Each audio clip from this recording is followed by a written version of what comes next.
안녕하세요, 여러분. 오늘은 제가 직접 사회복지 현장에서 AI 도구를 시험해본 이야기를 들려드릴게요. AI 복지 상담, 처음엔 낯설었지만 실제로 사용해보니 업무 효율이 눈에 띄게 올라갔거든요. 특히 청년 지원금 신청이나 기초연금 안내 같은 반복적인 상담을 AI가 대신해주니 저는 더 깊이 있는 사례 관리에 집중할 수 있었어요. 이번 영상에서는 AI가 복지 현장에서 어떤 문제를 해결해주는지, 그리고 여러분도 바로 적용할 수 있는 3가지 실전 전략을 차근차근 알려드릴 테니 끝까지 시청하시면 바로 업무에 활용할 수 있는 팁을 얻으실 수 있습니다. 먼저 현재 AI 기술이 복지 분야에 얼마나 퍼져 있는지 살펴볼게요.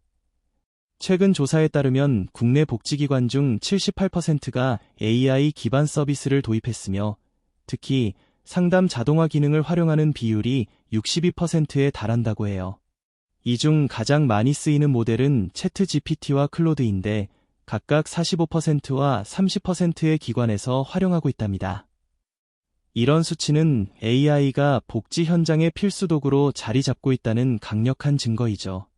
즉, 우리 같은 사회복지사도 AI를 활용하지 않으면 경쟁에서 뒤처질 가능성이 높아지는 상황입니다. AI를 실제로 적용해보면 어떤 변화가 나타나는지 구체적인 수치로 확인해 볼게요. 먼저 상담 한 건당 평균 소요 시간이 15분에서 5분으로 줄어들었어요.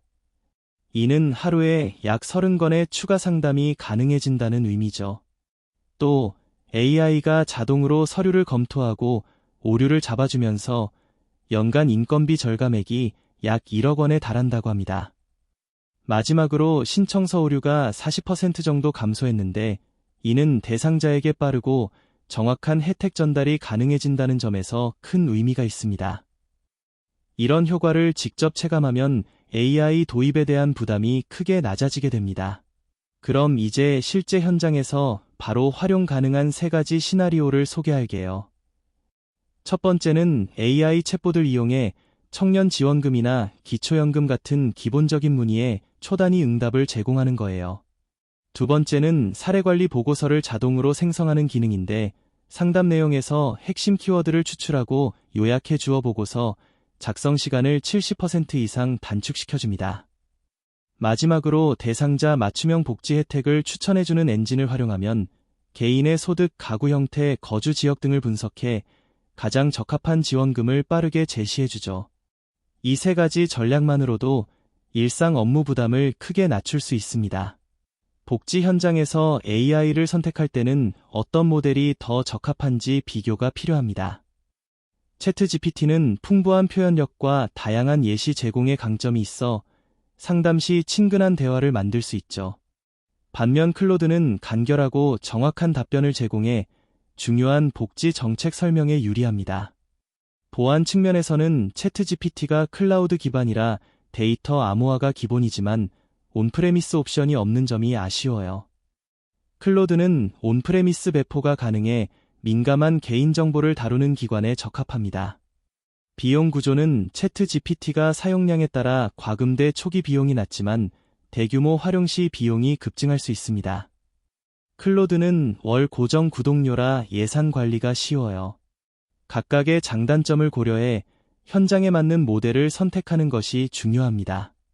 AI를 복지 현장에 도입하면 얻을 수 있는 장점은 명확합니다. 첫째, 상담과 서류 작업이 자동화돼 업무 효율이 크게 상승하고 직원들은 더 인간적인 케어에 집중할 수 있죠. 둘째, 데이터 기반 분석을 통해 대상자를 정확히 발굴하고 맞춤형 혜택을 제공할 수 있습니다. 하지만 주의해야 할 점도 있습니다. AI가 제공하는 답변이 항상 최신 법령을 반영하지 않을 수 있기 때문에 최종 검증은 반드시 인간이 해야 합니다. 또한 개인정보 보호와 윤리적인 사용을 위해 데이터 암호화와 접근 제어를 철저히 해야 하며 AI 오류로 인한 피해를 최소화하기 위한 책임 체계도 마련해야 합니다. 이런 균형 잡힌 접근이 성공적인 AI 활용의 핵심이에요. AI를 현장에 도입하려면 체계적인 전략이 필요합니다. 첫 번째 단계는 파일럿 프로젝트로, 예를 들어 청년 지원금 문의가 많은 구역에 AI 챗봇을 1개월간 시범 운영해보세요. 이를 통해 실제 사용량과 오류 사례를 파악할 수 있습니다. 두 번째 단계는 전 직원 대상 교육과 가이드라인을 마련하는 것입니다. AI 사용법, 데이터 입력 기준, 오류 발생 시 대처 방법 등을 매뉴얼로 정리해두면 혼란을 최소화할 수 있죠. 마지막 단계는 현장의 피드백을 꾸준히 수집하고 그에 맞춰 모델을 업데이트하는 작업입니다. 정기적인 리뷰를 통해 AI가 계속해서 현장 요구에 맞게 진화하도록 관리하면 장기적으로 안정적인 운영이 가능합니다. 한국사회복지학회 AI 활용특별위원회는 이렇게 강조합니다.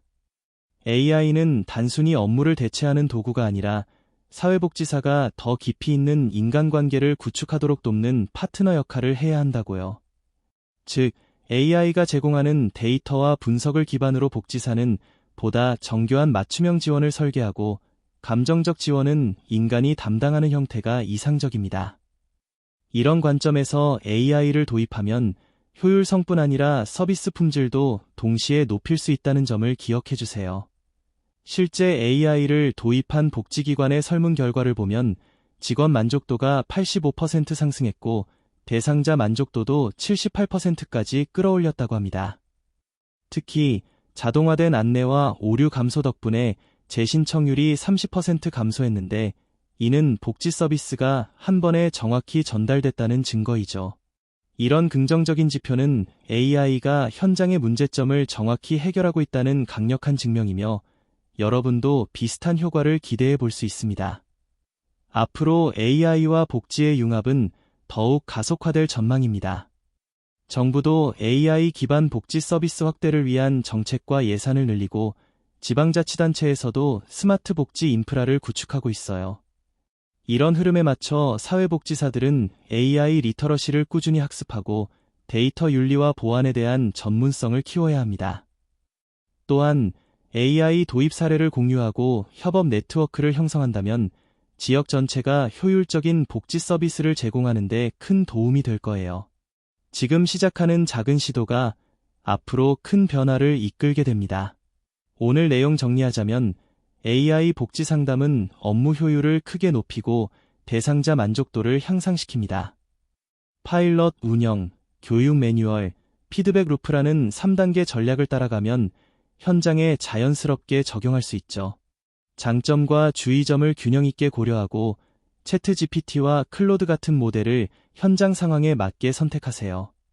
영상이 도움이 되셨다면 구독과 좋아요 꼭 눌러주시고 댓글로 여러분이 고민하는 AI 활용 사례를 알려주세요. 다음 영상에서는 실제 AI 챗봇을 구축하고 연동하는 단계별 튜토리얼을 다룰 예정이니 알림 설정도 잊지 마세요.